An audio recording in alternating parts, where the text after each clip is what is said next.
Hey everybody, it's Jason Blaha here, and I was looking through some stuff this morning. I was looking through some of the private groups and things on Facebook that I'm a member of, and I saw an individual who I've met in person and who frequents all of these groups, who is very concerned because he's seen the material on fat-free mass index, and he's noticed that in less than 3 years he's almost hit what most experts are saying is the maximum amount of muscle a drug-free lifter is going to reach, even if they have good genetics.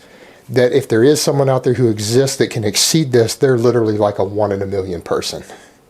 And he was concerned, does that mean that he just has really amazing genetics? Is he going to dramatically exceed that, or is he going to stop growing very soon?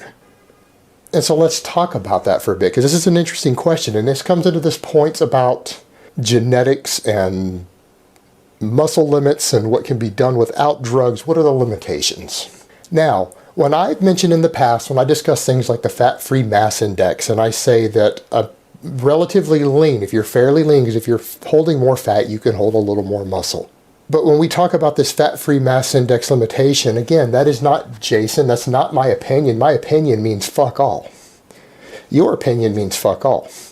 Has no relevance. This is an area of science. There are physical limits to how much muscle the body can gain. And my opinion is not going to change that. So I'll link again to get you guys started.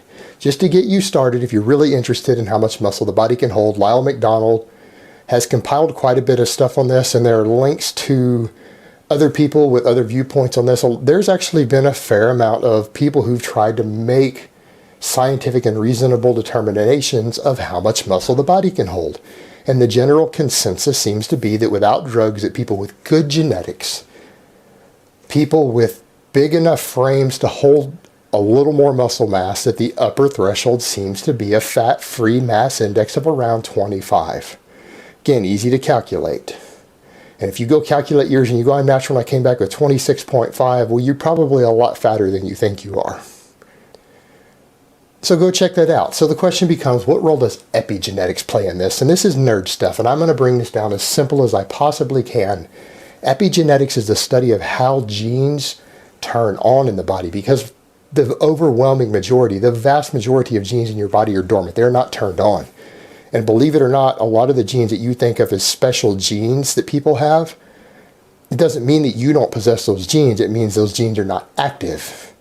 And we find when it comes to performance, athletic, sports, muscle gains, that a lot of these superior genetics doesn't mean that everyone doesn't have those same genes. The majority of people actually do have the genes for superior muscle growth that other people seem to exhibit. It's that they are dormant and you can activate them over time. That is why you'll see some people who carry a lot of muscle who've never really trained. They're even fairly sedentary. They didn't do hard manual labor. And then when they train, they gain a lot of muscle relatively quickly on top of it.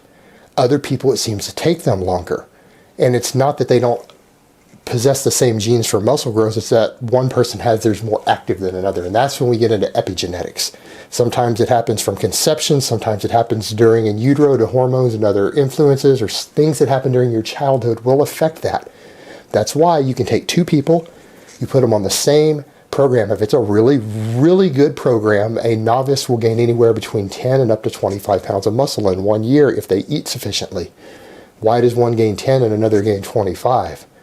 Because one has the genes more active, more genes that are active turned on for gaining muscle mass quickly.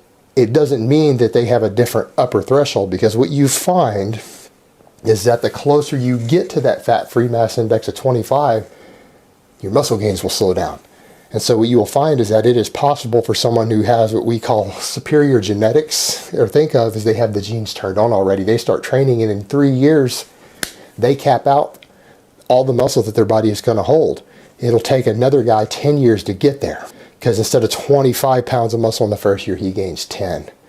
Then he gains 8, but he will continue to gain muscle at a faster rate beyond the 3-year mark than the other guy. He needs more time to do it because he needs longer to environmentally influence for all those genes to turn on, but they both have the same rough upper threshold if they have similar bone structures, heights, things like that, as far as the amount of muscle they can hold. So that is the difference we're looking at. And so the question becomes, if you really gain a ton of muscle early on, such as the individual in question, because he's quite a big guy. Again, I've met him For a guy who had been training for 2 years, I was really shocked of great genetics. He's not going to get much bigger than he does now without drugs. And even when we start talking about that 25 fat-free mass index, most guys who work out don't hit that. In fact, people who've looked at it and went and measured it on people, over 50% of steroid users are still below that threshold, which also means that most steroid users have not reached their natural limits yet, if that statistic is correct. They're just trying to speed it along a little bit, and in fact, they could be bigger naturally with more time under the iron than they have gotten with the steroids. Over 50% of people, when they've studied this, that's what they found. Only about 1 in 3 steroid users actually go beyond what we consider to be the upper threshold for a drug-free lifter, which is interesting in and of itself.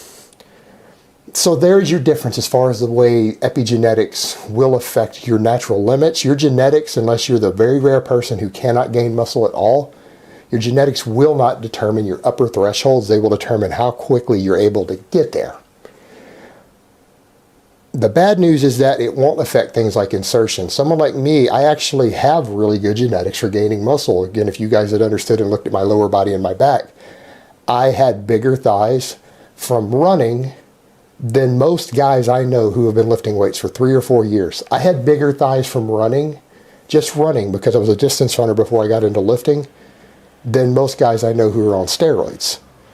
That's why I have 30-inch thighs right now, and I don't really do more than 3-rep squats. That's my leg program. Whereas then you take someone like me, again, the same example, I have terrible insertions, like in my triceps particularly. Look at that high insertion. My arms will always look worse.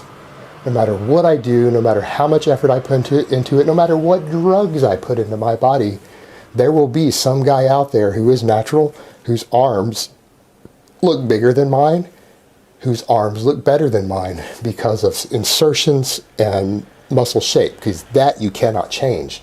So that is an example of a genetic limitation when we talk about genetics and something like gaining muscle or genetics for aesthetics. And take my triceps, that's an example of a good mix of genetics in one person who has good traits and bad traits. So again, different genetic traits are going to be a mixed bag, but as far as gaining muscle mass goes, your upper thresholds are not necessarily genetically based, but the rate at which you will gain it can very much be. So again, epigenetics play a role there. All right, guys, so that's really all I have to say on that today. I hope it has been informative, and I will talk to you guys next time.